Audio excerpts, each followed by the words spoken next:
Welcome everybody, welcome to my channel টুসিস English coaching. সবাইকে বলো প্রথম থেকে ক্লাসটি মনোযোগ সহকারে করতে।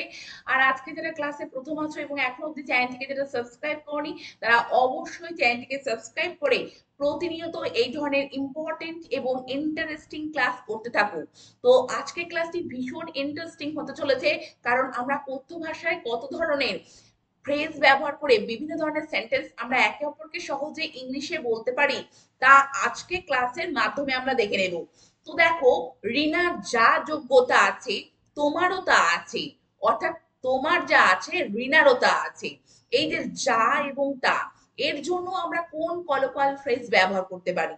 কানাডা খুব ঠান্ডার দেশ, সবাই তাই বলে, সবাই তাই মনে করে, সবাই তাই বলে। এই যে তাই শব্দটার জন্য আমরা কি ধরনের ওয়ার্ড ব্যবহার করতে পারি? রথিন পাশ করেছে এবং ভালোভাবেই করেছে, জোর দিয়ে বলা, এই যে ভালোভাবেই, তার জন্য এই ধরনের সেন্টেন্স গুলো বলার জন্য আমরা কোন ধরনের ওয়ার্ড ব্যবহার করতে পারি? তো সেগুলি আজকে ক্লাসের মাধ্যমে আমরা দেখতে চলেছি, এবং বিভিন্ন ধরনের সেন্টেন্স আমরা কিন্তু এইভাবে আমরা সহজে একে অপরকে প্রচুর সেন্টেন্স কিন্তু ইংলিশে সহজে বলতে পারি। তো ক্লাসটি ভীষণ ইন্টারেস্টিং হতে চলেছে। তো তোমরা প্রথম থেকে শেষ অবধি মনোযোগ সহকারে ক্লাসটি করতে থাকো। তো প্রথম সেন্টেন্সটি কি রয়েছে চলো আমরা দেখে নিই। দেখো, প্রথম সেন্টেন্সটি রয়েছে, সুমন যা করবে স্বপনও তা করবে। অর্থাৎ স্বপন কাকে অনুকরণ করবে? সুমনকে। দেখো, সুমন যা করবে স্বপন তা করবে। এই যে যা এবং তার শব্দটি আছে, তার জন্য আমরা কোন ফ্রেজ ব্যবহার করতে পারি? তো দেখো, সেন্টেন্সটিকে কিভাবে বলবো সেটি দেখে নিই, তারপরে বুঝে নেব। Swapan will do the same as Suman. Swapan will do the same as Suman. অর্থাৎ সুমন যা করবে স্বপনও তা করবে। তো এখানে দেখো, স্বপন কাকে অনুকরণ করবে? সুমনকে।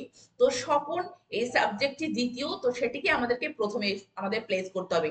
তো Swapan will do the same, এই যে যা এবং তা, তার জন্য আমাদের কি মানে একই ধরনের করবে, তার জন্য আমাদেরকে দ্য সেম এই ফ্রেজটি ব্যবহার করতে হবে, অ্যাজ সুমন, অর্থাৎ সুমনের মতো, অর্থাৎ সুমন যা করবে তাই। পরের সেন্টেন্সটিকে দেখো, রিনার যা যোগ্যতা আছে তোমারও তা আছে। রিনার যা যোগ্যতা আছে, অর্থাৎ যা শব্দটি দেখছো এবং তার শব্দটি দেখছো, এবং রিনার যেরকম কোয়ালিফিকেশন আছে তোমারও সেরকম কোয়ালিফিকেশন আছে। তো তোমার সাথে রিনার তুলনা করা হচ্ছে, এখানে দ্বিতীয় সাবজেক্ট তুমি আছো, তাহলে প্রথমে আমাদেরকে ইউ কে প্লেস করতে হবে। সেন্টেন্সটি কিভাবে বলতে হবে? You have the same qualification as Rina. You have the same qualification as Rina. অর্থাৎ তোমার যা যোগ্যতা আছে রিনারও তো আছে। তো রিনার যা যোগ্যতা আছে তোমারও আছে। তো তোমার শব্দটি এখানে সেকেন্ড সাবজেক্ট, তো সেটাকে আমাদেরকে প্রথমে প্লেস করতে হবে, এবং যা এবং তা এই দুটি ওয়ার্ডের জন্য আমাদেরকে যে ফ্রেজটি ব্যবহার করতে হবে সেটি হলো দ্য সেম, অর্থাৎ একই রকমের। পরের সেন্টেন্সটিকে দেখো, ঋতু যে পোশাক পরেছিল ঋতুমা সেই পোশাকই পরেছিল। তো দেখো, দুজনের মধ্যে সিমিলারিটি আছে, দুজনায় একই রকমের পোশাক পরেছিল। তো দেখো, ঋতু যে পোশাক পরেছিল সেটাকে অনুকরণ করে কিন্তু ঋতমা একই পোশাক পরেছিল। তো ঋতমা সেকেন্ড সাবজেক্ট, তো ঋতমাকে আমাদের আগে প্লেস করতে হবে। তো দেখো, Ritama wore exactly the same dress as Ritu did. Ritama wore exactly the same dress as Ritu did. তো দেখো, এখানে দ্য সেম অর্থাৎ যে সে বোঝানোর জন্য, অর্থাৎ সেই একই রকমের বোঝানোর জন্য আমাদেরকে কোন ফ্রেজ ব্যবহার করতে হবে? The same. পরের সেন্টেন্সটিকে দেখো, তোমার যে মোবাইল আছে আমারও সেই মোবাইল আছে। অর্থাৎ তোমার এবং আমার মধ্যে সিমিলারিটি আছে, তোমার যে মোবাইল আছে আমারও সেই মোবাইল আছে।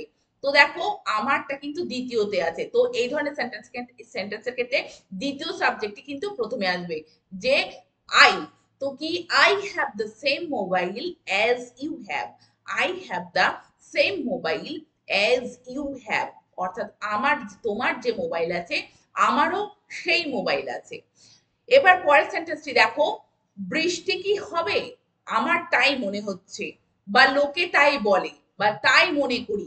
এই যে তাই শব্দটি, তাই শব্দটির জন্য আমরা কোন ওয়ার্ড ব্যবহার করে বিভিন্ন ধরনের সেন্টেন্স বলতে পারি? তো দেখো, আমার তাই মনে হচ্ছে, তো সেন্টেন্সটিকে কিভাবে বলবো? Will it rain? I think so. Will it rain? I think so. বা is it going to rain? I think so. তো এই দেখো, তাই শব্দটির জন্য আমরা কিন্তু সহজেই কি ব্যবহার করতে পারি? সো। পরের সেন্টেন্সটিকে দেখো, দিনুবাবু একজন দয়ালু মানুষ, অনেকেই তা মনে করেন। এই যে তা বা তাই, তাই মনে করেন বা তা মনে করেন, তো সেন্টেন্সটিকে আমরা কিভাবে বলতে পারি? Dinubabu is a kind person, many think so, many think so, তো অনেকে তা মনে করেন। এই যে তা শব্দটির জন্য আমরা কি ব্যবহার করতে পারি? সো। এবং মেনি বলতে এখানে অনেক মানুষ বা অনেকেই তা মনে করেন। পরের সেন্টেন্সটিকে দেখো, কানাডা খুব ঠান্ডার দেশ, সবাই তাই বলে। তো দেখো তাই শব্দটি রয়েছে, তো কিভাবে বলবে? Canada is a very cold country, everybody Sage so. Canada is a very cold country, everybody Sage so, মানে প্রত্যেকেই বা সবাই তাই বলে। এই যে তাই শব্দটির জন্য আমরা কিন্তু কি ব্যবহার করতে পারি? যে ওয়ার্ডটি ব্যবহার করতে পারি সেটি হলো সো। এবার পরের সেন্টেন্সটিকে দেখো, রথিন পরীক্ষায় পাশ করেছে এবং ভালোভাবেই করেছে। তো কেউ রথিনের বাবা মাকে জিজ্ঞাসা করছে যে রথিন পরীক্ষায় পাশ করেছে, তো তো সেক্ষেত্রে হ্যাঁ, রথিন পরীক্ষায় পাশ করেছে এবং ভালোভাবেই করেছে। এই যে পরীক্ষায় পাশ করার ব্যাপারটা এবং সেটিকে জোর দিয়ে বলার জন্য ভালোভাবেই করেছে, কোনো সেন্টেন্সের পার্টকে জোর দিয়ে বলার জন্য আমরা যে ওয়ার্ডটি ব্যবহার করতে পারি সেটি হলো দ্যাট। তো সেন্টেন্সটিকে কিভাবে বলবো প্রথমে আমরা দেখে নিই। Rathin has pass the examination and that too with credit. Rathin has pass the examination and that too with credit. তো আমাদেরকে এই সেন্টেন্সের পার্ট, অর্থাৎ প্রথমে যে সেন্টেন্সের পার্ট আছে সেটিকে জোর দিয়ে বলার জন্য আমরা পুনরায় সেটা রিপিট না করে আমরা যে প্রোনাউনটি ব্যবহার করে একই ধরনের কথা জোর দিয়ে বলতে পারি সেটি হলো দ্যাট। তো পুরোটি না বলে দ্যাট টু উইথ ক্রেডিট, এবং পরীক্ষায় পাশ করাটা সেটা কিন্তু ভালোভাবেই করেছে।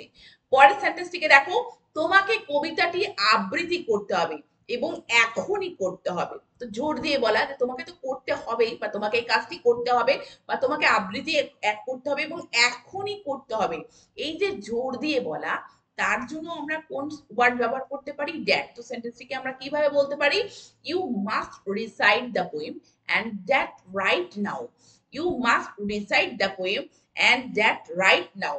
তো দেখো পুনরায় you must recite the poem বা you have to recite the poem, এই সেন্টেন্সের পার্টকে আমরা পুনরায় না বলে আমরা সেন্টেন্সের পার্টটিকে জোর দিয়ে বলার জন্য আমরা কি বলতে পারি? দ্যাট, যে এখনই করতে হবে, দ্যাট রাইট নাও, এবং এখনই করতে হবে। পরের সেন্টেন্সটিকে দেখো, রথিন সময় মতো ঘুম থেকে উঠেছিল এবং তা খুব ভোরে। তো রথিন তো সময় মতো ঘুম থেকে উঠেই ছিল এবং তা খুব ভোরে। তা বলতে এই যে ঘুম থেকে ওঠার ব্যাপারটাকে জোর দিয়ে বলা হচ্ছে, সেটা কিন্তু খুব ভোরে সে উঠেছিল। এই যে তা শব্দটি রয়েছে এবং সেটিকে জোর দিয়ে একটা পার্টকে বোঝানো হচ্ছে, তার জন্য আমরা কি ব্যবহার করতে পারি? That. Rathin got up from bed on time, on time মানে সময় মতো উঠেছিল, and that too at dawn, and that too at dawn. তো দেখো দ্যাট শব্দটি ব্যবহার করা হচ্ছে প্রথম পার্টকে জোর দিয়ে বলার জন্য, এবং উঠে তো ছিলই, এবং তা খুব ভোরে, দ্যাট টু অ্যাট ডন। তো এইভাবে কোনো সেন্টেন্সকে, যদি কোনো সেন্টেন্সের পার্টকে আমরা পুনরায় রিপিট না করে সেটাকে জোর দিয়ে বলতে চাই, তো সেটা আমরা কিন্তু সেই পার্টটি ইউজ না করে আমরা কিন্তু কি ব্যবহার করতে পারি? জাস্ট একটা দ্যাট প্রোনাউন ব্যবহার করতে পারি, এবং তারপরে যে কথাটা সেটা আমরা আমরা বলতে পারি। তো that too it credit, that right now, that too at dawn, এইভাবে আমরা বিভিন্ন ধরনের সেন্টেন্স কিন্তু বলতে পারি। তো তোমরা দেখলে যে আমরা কথ্য ভাষায় কত রকম ফ্রেজ বা ওয়ার্ড ব্যবহার করে বিভিন্ন ধরনের সেন্টেন্স সহজে আমরা একে অপরকে ইংলিশে বলতে পারি। তো এই ধরনের সেন্টেন্স বলার ক্ষেত্রে তোমরা অবশ্যই এই ফ্রেজ বা ওয়ার্ডগুলি মনে রাখো এবং বিভিন্ন ধরনের সেন্টেন্স একে অপরকে বলতে থাকো। আর চ্যানেলটিকে সাবস্ক্রাইব রেখে প্রতিনিয়ত এই ধরনের ইম্পর্টেন্ট এবং ইন্টারেস্টিং ক্লাস করতে থাকো। Thank you very much, thank you for watching this video.